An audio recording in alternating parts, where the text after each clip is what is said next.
ये कार्यक्रम सत्य घटनाओं से प्रेरित है, जिनके साथ ये घटनाएं घटी उसकी वास्तविकता उन्हीं तक सीमित है।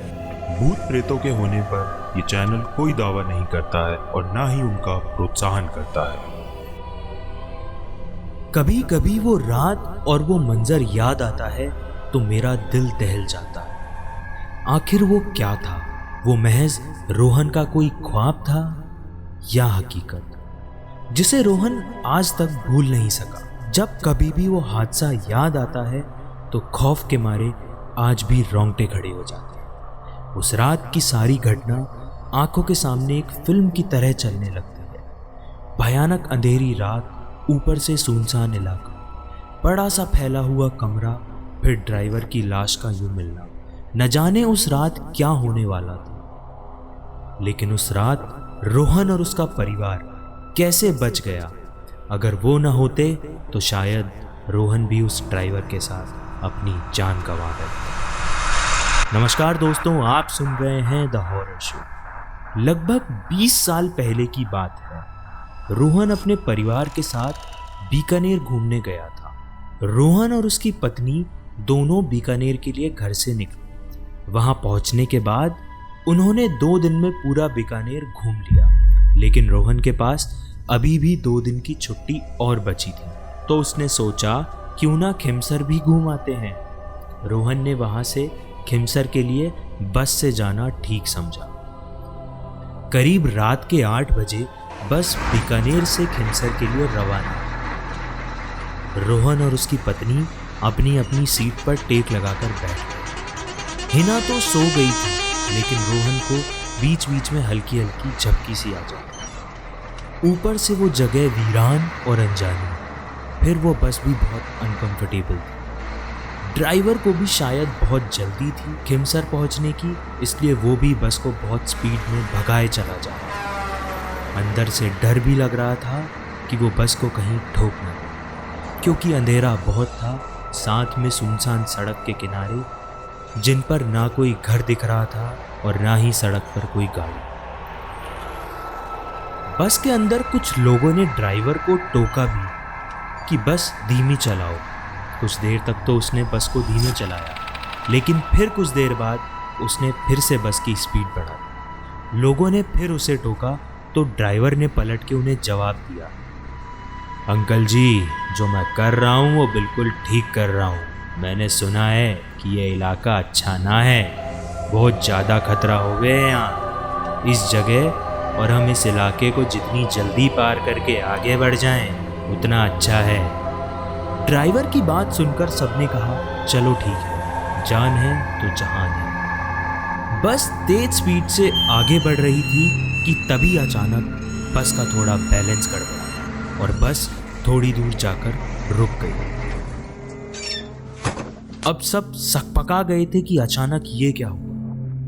इतना खतरनाक इलाका और बस का रुकना, किसी को भी ऐसी जगह पे डर लग ही जाएगा।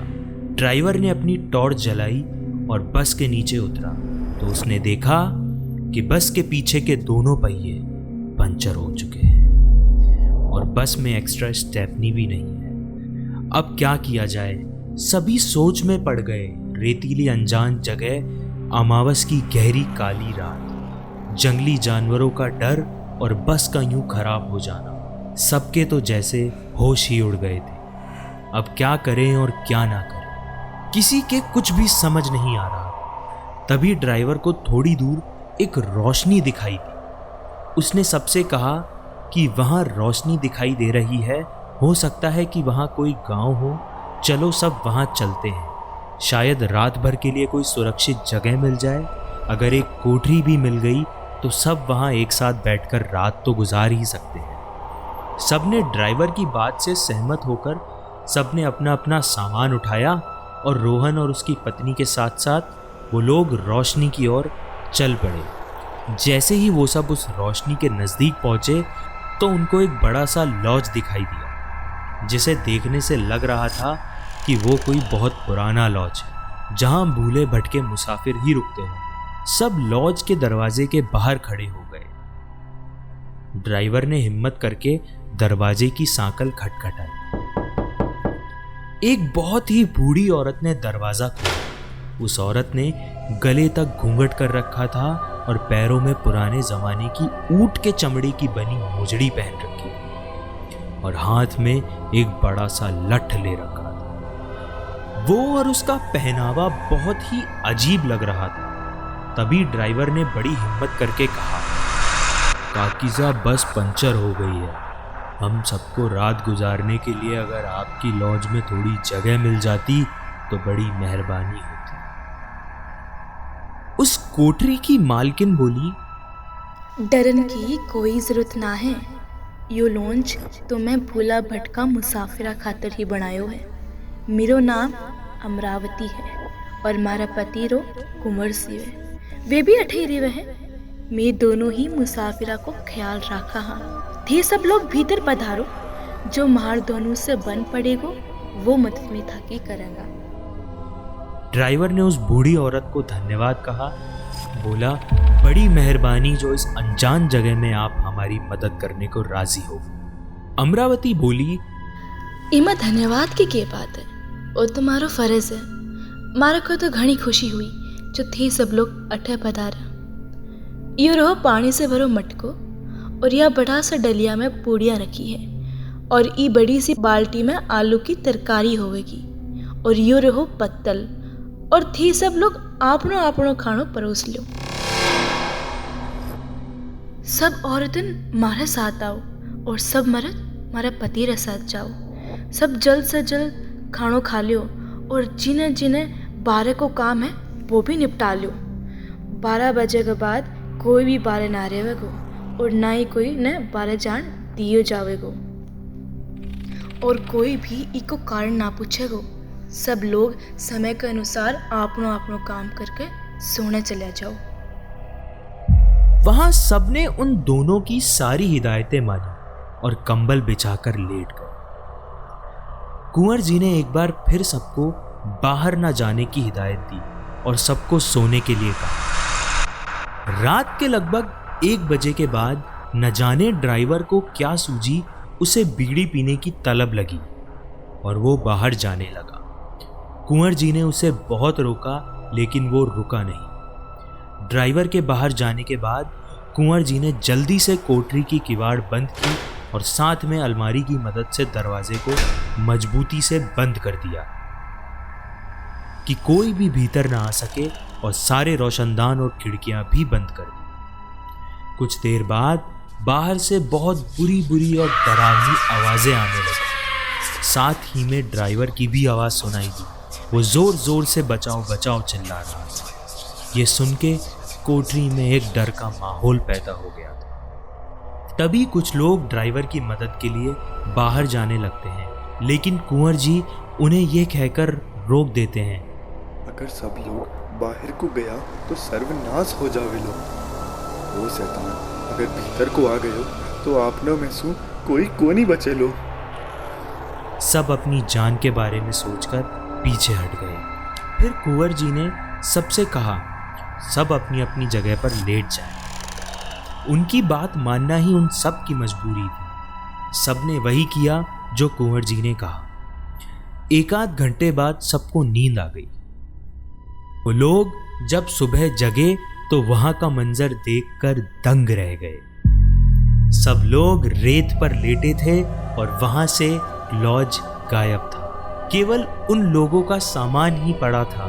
वहां 2 समाधियां बनी हुई थी जिन पर कुंवर सिंह और अमरावती लिखा था। ये देखकर वो लोग हैरान थे कि आखिर रात को जो हुआ था वो ख्वाब था या हकीकत। तभी वहां से एक चरवाहा अपनी भेड़ों के साथ निकल रहा था। उसको उन लोगों ने सारी बात बताई तो उसने बताया कि यहाँ बहुत समय पहले एक लॉज हुआ करता था जिसकी रखवाली कुंवर सिंह और उनकी पत्नी अमरावती किया करते थे और उन दोनों के मर जाने के बाद आज भी उनकी आत्माएं भटके हुए मुसाफिरों की मदद करने को आती हैं। इस इलाके में बहुत सी शैतानी आत्माएं भी रहती हैं जो लोगों का कत्ल कर देती हैं, लेकिन कुंवर सिंह और उनकी पत्नी अच्छी आत्माएं हैं, इसलिए वो लोगों की मदद करने आ जाते हैं। ये सब कहकर चरवाहा वहां से निकल गया। लेकिन ये सब सुनने के बाद उन लोगों के मुंह और आंखें मानो खुली की खुली रह गई। फिर सबने अपना सामान उठाया और बस की ओर आए तो वहां देखा कि वहां ड्राइवर की लाश लहूलुहान पड़ी थी। वो मंजर देखकर उन सब लोगों का दिल दहल गया। थोड़ी ही देर में वहां पुलिस आई और उन लोगों से पूछताछ करी, मगर वहां के दरोगा को भी पता था कि उस रात वहां हुआ क्या। कुछ देर बाद वहां से एक दूसरी बस गुजरी और दरोगा ने सबको उसमें बैठाकर रवाना कर दिया और अगले पल वो अपनी चौकी के लिए रवाना हो गया। एक बार फिर ये बात बिल्कुल हकीकत साबित हो कि जहां भगवान का आशीर्वाद होता है वहां कोई भी बुरी आत्मा किसी का बाल भी बांका नहीं कर पाती। शायद इसीलिए उस रात रोहन और उस बस में मौजूद बाकी लोग बच गए, क्योंकि जहां भगवान होते हैं वहां हमेशा बुराई के ऊपर अच्छाई की जीत होती है। और ये कहानी इस बात का पुख्ता सबूत है। अगर उस रात वो ड्राइवर कुंवर सिंह का कहना मान लेता तो शायद वो भी जिंदा होता। हमें हमेशा लगता है कि आत्माएं सिर्फ बुरी होती हैं, मगर इस कहानी को सुनने के बाद आप ये सोचने पे मजबूर जरूर हो कि सच में आत्माएं अच्छी होती हैं या बुरी। ये सवाल मैंने खड़ा किया, मगर इसका जवाब आपको ढूंढना है।